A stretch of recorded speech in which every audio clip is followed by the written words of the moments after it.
The Brand Ed Podcast, episode 36. Attract more customers using this hack when pitching your coaching, consulting, or speaker business.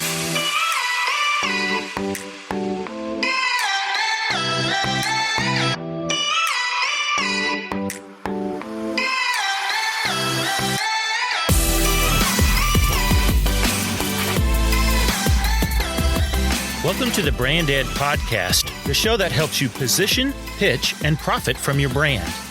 I believe the chaos and confusion around what branding is, why it matters for your business, and how to translate your brand into profit leads to overspending on marketing, underperforming businesses, and overwhelmed leaders. Stay tuned to discover how to position your brand in the market, pitch your business with purpose, and profit from a life-giving brand that blesses you and your customers.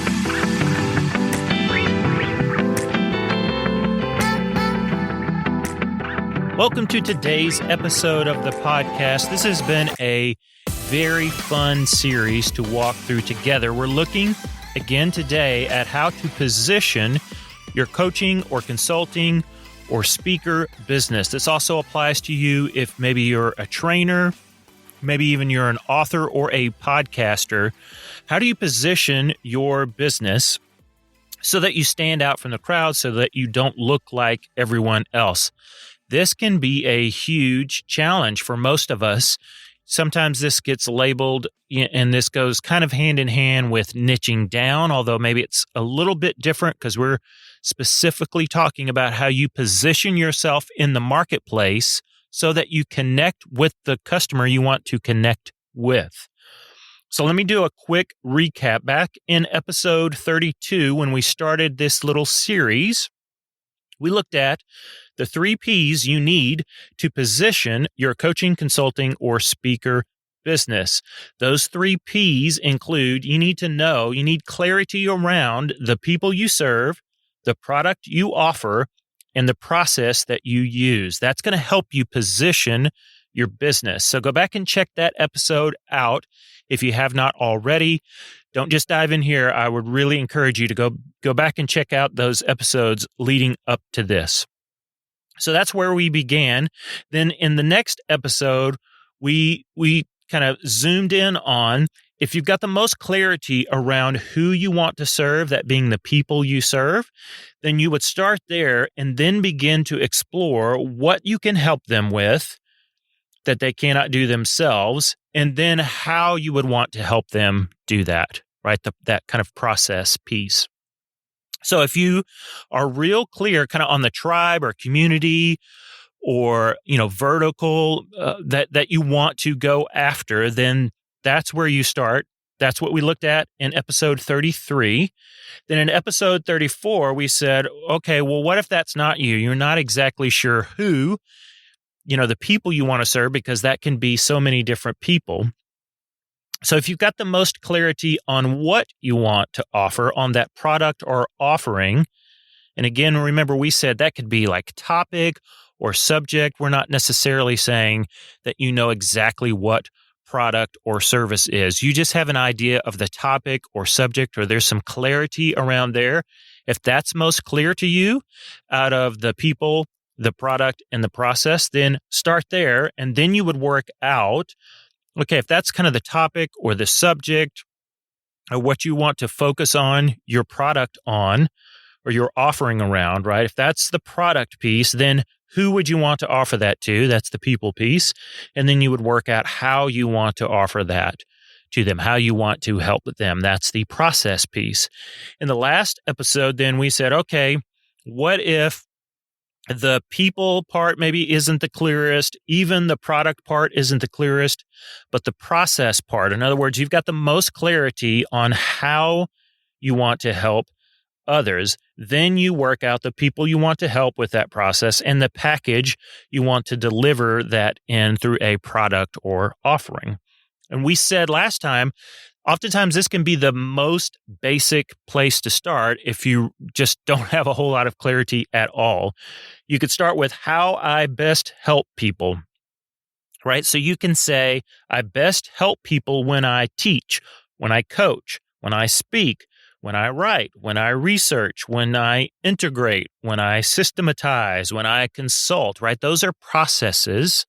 That's how you help people. So that's sometimes the most basic place to start if you're not sure. But we said the other kind of maybe more common is if you have some sort of certification. That certification often comes with a unique process, a unique framework. That's part of what you're paying for usually when you get certified. That's part of what you're after when you get certified. Oftentimes, you're getting certified in something or by someone that helped you personally in your own growth, either as an individual or a leader or a business. So this is a common place to start when you've been certified in something like John Maxwell certified, StoryBrand certified, or Business Made Simple certified, a particular coaching model certification. So that's what we looked at in the last episode. But we ended that episode by saying, if that process piece is what's most clear for you, there are a few warnings about positioning yourself primarily around process. Because particularly around the process piece would come with a unique process or framework. Sometimes you've got your own framework, or again, maybe that comes in line with the certification. Being certified this way gave you this particular framework. When you position primarily based around the process piece, the kind of warning we gave is oftentimes your customer, the audience you want to go after, they are not familiar with the process. They're not familiar with the framework, or they're not even familiar with the certification. So you'll find that even though this was real meaningful for you, maybe inside the certification, there's a fairly robust community. That's still a very small piece of the overall market. So if you're John Maxwell certified, if you're StoryBrand certified, if you're certified in some other coaching platform, if you're certified to give like the DISC inventory or some personality profile certification, if you're certified as a copywriter, all of these things mean something to you and the smaller community that are gathered around that certification. But there's a whole marketplace out there that likely are your potential customers that have no idea who that person or certification is. That doesn't mean anything to them. Or they're not familiar with the unique framework that you're using, or maybe even that you've developed. Okay, so we said beware when you position around the process piece primarily, that you're going to run into that challenge. So today we're going to look at, so how do you take that process piece, particularly if that's most clearest to you, if you've got a certification or if you've got a particular framework, or even if you don't, this still will help you position once you get to answering that process piece. Because remember, most customers don't primarily care about how you're going to help them. They care if you can help them solve whatever problem or challenge or whatever possibility they can't secure, right? That's what most of us are interested in, is can you help? We're less interested up front about how you go about doing that process piece.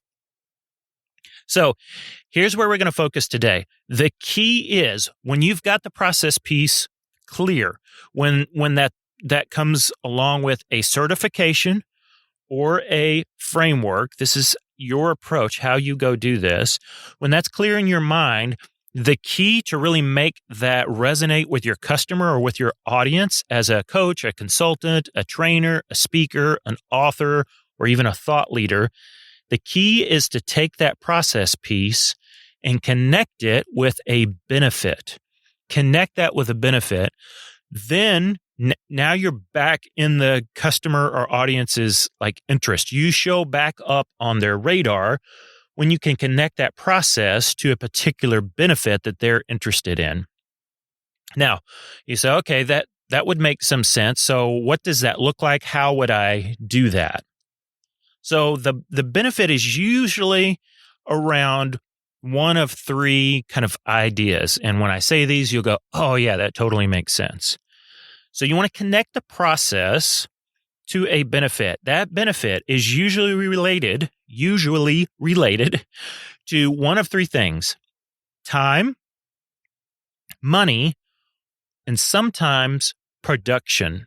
Time, money, and sometimes production.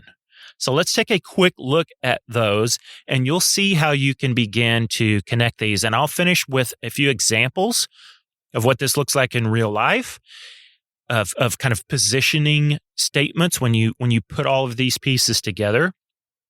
And then, as promised, I've got a cheat sheet for you. I've got a little worksheet that's really going to help you do this particular piece. Okay, so the key is to connect the process with a benefit, usually related to time, money, or production. So time, let's start there. When your process helps your customer save time, that's a benefit that you can add into your positioning that will make your customer care about the process that you use.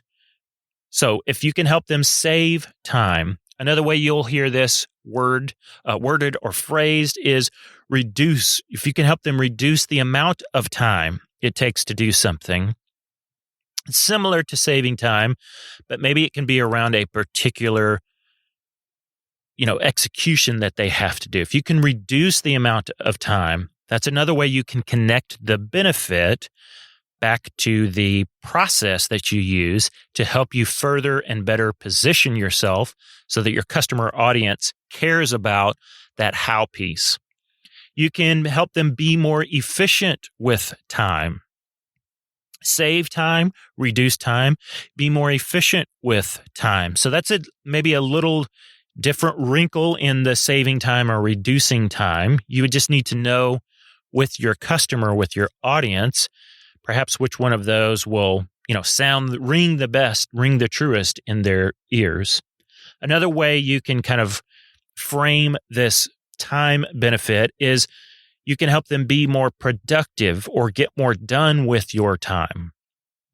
So does your process help them be more productive? Does the process you're going to use help them get more done with the time that they have? Some examples of like words, kind of trigger words that will help you think about this and that you can potentially even use in your positioning and in your copy around this timepiece would be kind of save time versus waste time. Save time versus waste time. That is going to be one of the examples that's in that worksheet that you can get in the show notes of this episode. Save versus waste. That's going to help you begin to connect a benefit that your customer or audience cares about to the process that you use, or even the certification that you have. Another example under there would be spend or cost. Spend less time, right? Help this not cost time, phrased that way. Those are benefits around time that you can connect to the process of your positioning that's going to really resonate and make the process piece connect and land with your customer or with your audience. So imagine if you have a framework that you've developed. You've got a name around that framework. It's likely that only means something to you unless you're like uber famous. And this thing is like a household name. For most of us, our framework and even our status probably isn't going to be at that level. So when you mention a particular framework that you've developed, and oftentimes there's some acronym that goes with that, or it's developed around a particular word, but you've worked really hard at that. Just remember your customer audience, that named framework that you've personally developed, maybe even copyrighted, maybe you've got a trademark around it. Most folks don't know that. Even something as popular as the disk inventory, there's lots of people in the workplace that would know what that is, but there's a pretty big sliding scale on they know what it is, but do they attach any value to that? So like, oh yeah, disk inventory. I think I took that one time. Disk inventory. I think that's a personality profile.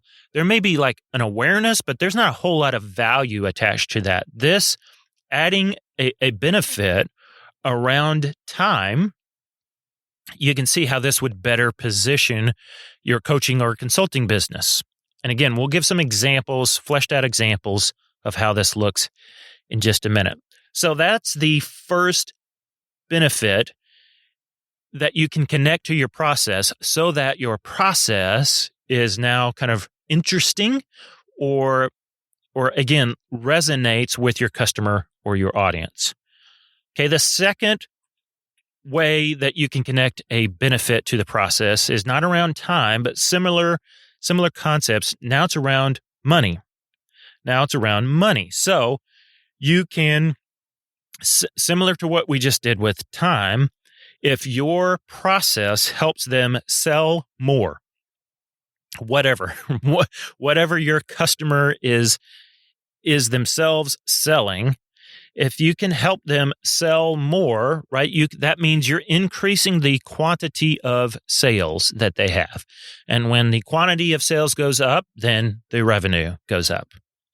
So when you can do that for your customer, if that's what your process helps do, then you want to connect that back to your process, because that now makes your customer care about your process.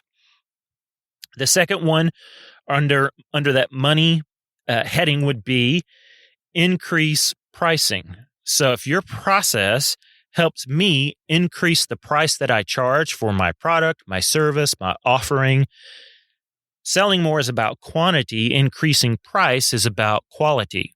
So the benefit you're attaching to your customer and your positioning is, hey, this unique process is going to help you charge more. It's going to help you raise your rates. It's going to help you raise your pricing. That's a quality, right? So if you work with 10 people a week, this process is going to help you get more out of the 10 people a week you work with. It's going to help you charge a higher rate. Revenue goes up. That's different than you're going to go from 10 people a week. We're going to get you where you now have 20 customers a week, right? That's the quantity piece. Another angle under the money benefit is if you can help them, similar to time, save money or save cost. If your process helps them save money, or in particular helps them save cost, then this is about efficiency and sometimes safety. Efficiency and safety. So we said selling more is about quantity, right? Selling at a higher increased price is about quality, and then saving money or cost is about efficiency, and sometimes even that bleeds over into safety. Cash on hand, saving money, not burning money, not taking revenue and saying, well, we were making more revenue, but our cost also went up. So efficiency sometimes also means saving, and safety in their eyes, because this is going to make sure there's there's a better cash flow, there's more money in the bank. Therefore, they'll feel safer knowing that there's that reserve in the bank, or that you're not just at this, balance on the fence of, well, we've got this money coming in, but every time it comes in, it goes out at this cost rate or at this rate. So you can help them save money or save cost. When that's a benefit of your process, that's a great way to position your coaching, consulting, speaker, trainer business so that your audience cares about your particular process or framework or certification. Some examples of some phrases that may get you thinking about this is like, think about the phrase running out of. Okay, that goes to the kind of efficiency or safety piece. This process will stop you from running out of money, revenue stream, running out of the ability to hire the right people, whatever that is. But running out of is a phrase that maybe gets your mind going, oh, that is a benefit of the process that I want to use with my customer, with my audience. Another one would be stop this, start that. So stop wasting, stop costing yourself blank revenue, money, however you word that. Start, right, increasing, making more. You get the idea. So time, money, those are great benefits to attach to your process so that your process now matters way more to your customer or to your audience. All right, let's finish up with a couple of examples. And these are going to be examples. Remember, we said the benefit piece that you connect to your process is usually around time or money or sometimes production. Sometimes it's production. Now, production then usually results in, you can usually place that underneath time or money.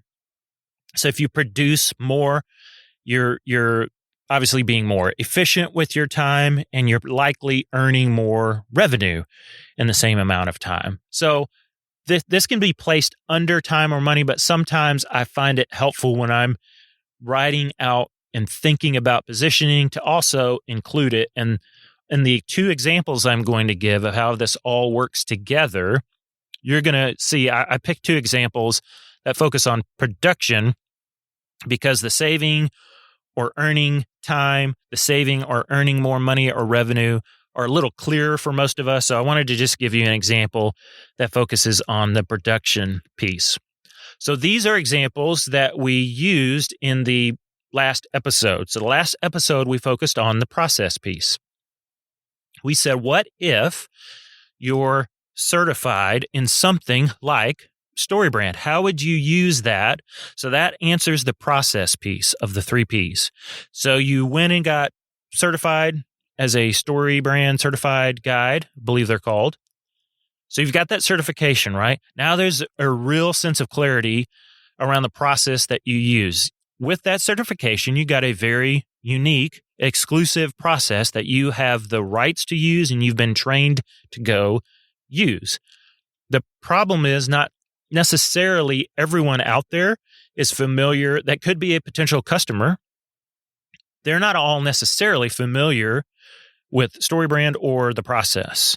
Now, yes, there are lots who are, because StoryBrand has done a great job of marketing themselves, but there's also a whole slew of people you could help with that process that just the naming of that process in your positioning doesn't gain you any ground. It doesn't position you in a way that adds any particular value to the customer or to the audience like we said, in a very crowded marketplace like coaching, consulting, training, speaking, even writing. These are crowded spaces. So we began with that example. Here's the process, phrased kind of in a positioning statement. I want to teach the StoryBrand framework. Okay, that's the process piece. So when you're trying to figure out, how do I position myself? I'm a coach or I'm a consultant with this StoryBrand process. So you would start with, I want to teach the StoryBrand framework. Then we said, now we need to work out, well, who are you going to teach that to? What are the people you're going to focus on? To small business owners. So I want to teach the StoryBrand framework, that's the process, to small business owners, that's the people. And then the product is through on-site workshops. So that's how you're going to productize or package that process to those people. So if we said last time, if we stopped right there, think about it. That's quite a bit of positioning you already done that would separate you from other coaches and consultants that say, I'm a coach or I'm a consultant or I'm a business coach or business consultant, or even I'm a business consultant for small businesses.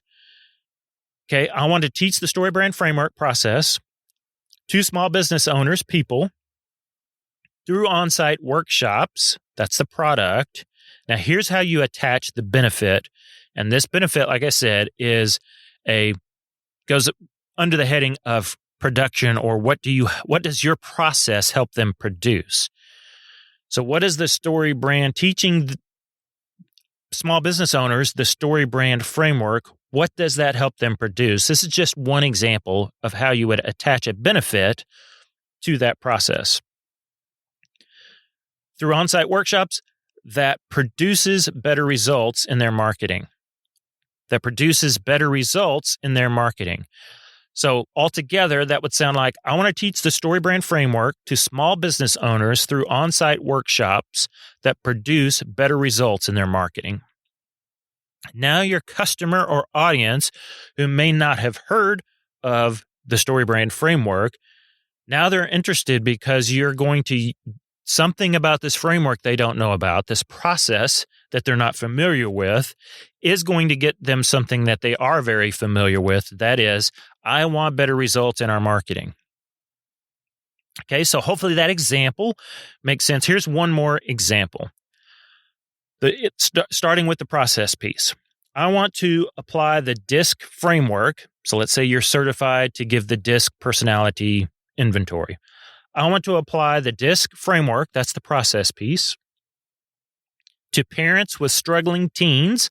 That's the people you want to focus on. And here's the product piece. Through a 5-week online course called Teen U, something like I just made a name up. Okay, so that's the product piece. Now, how do we attach a benefit to that? We might say that breaks down the barriers to intimacy between teens and parents. That's what it's going to produce. This process is going to produce this outcome, breaks down barriers to intimacy between teens and parents. So what does that sound like when that positioning is all put together? Remember, we said this is an example when the process is clear to you. Hey, DISC inventory. That's what I'm certified in. I can go give that. I'm really interested in it. So I know how I'm going to help folks. It would sound like this. Process. I want to apply the DISC framework, people, to parents with struggling teens. Product.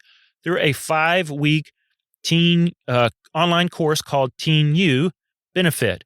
That breaks down barriers to intimacy between teens and parents. You can see how just walking through those exercises, massive strides in positioning.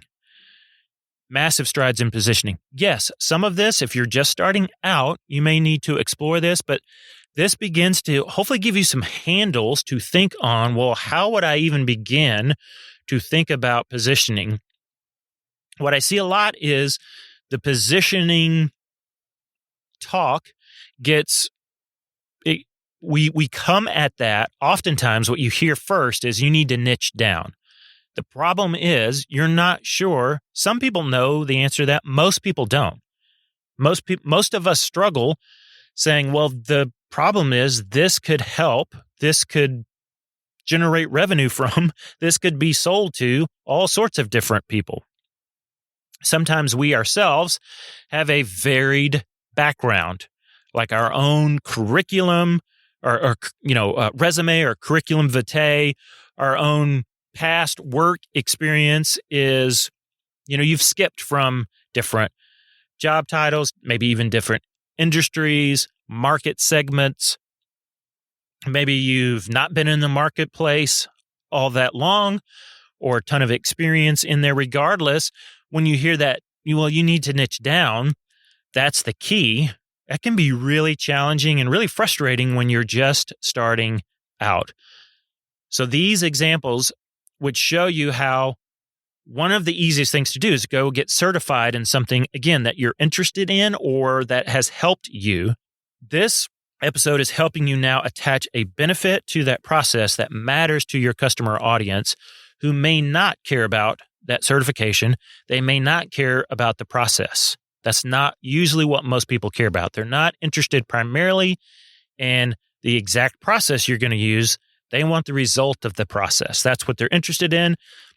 This benefit helps you attach process to something they do care about, benefit around either money, time, or sometimes what it produces.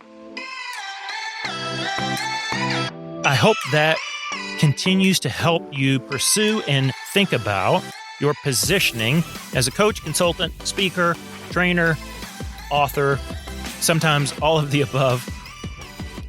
Positioning is so important because it is a crowded marketplace. There are lots of other people that do what we do, and there are others that even share sometimes our same processes. They're certified just like we're certified. They have access to a unique framework that we have access to. So I promised you some help around, well, how would I begin to think about the benefit that I can attach to the process that I use in my coaching, consulting, speaker, trainer, thought leader business? I've got a brand new resource for you that's going to help you think about the benefit, not just for your positioning, but this will also help in any number of contexts where there's also going to be copywriting or messaging involved. That could be Facebook ad, social media post, certainly website. So even if you think you have some clarity around your positioning, this worksheet's still going to help you anytime you're trying to do usually something around marketing. Then you can come back to this little worksheet, and it's going to help you quickly get some benefits that really do matter to your customer, to your audience. Okay, it's called 20 Prompts to Accelerate Your Personal Brand Positioning. I've got 20 prompts that are grouped kind of like before and after. I used a couple of those examples earlier when I said, for example, when we were talking about time, save versus waste. So that's one of the examples from this worksheet that will help you get to thinking. It's going to help you save this and stop wasting that. So go grab that resource. Again, 20 prompts to accelerate your personal brand positioning. It's a little worksheet that you can use to brainstorm some before or after. You can apply this to people you work with, right? The people of the 3 Ps of positioning, the before and after of the product that you offer, or the before and after of the process that you use. So this helps you think about the benefit in terms of before and after. And you can use both parts of the pair, stop, start, pairing. You can use one or the other. You could use them together in your positioning or your messaging in your marketing. You can get your copy of that free resource at robbyf.com/position, robbyf.com/position. I will obviously put that in the show notes.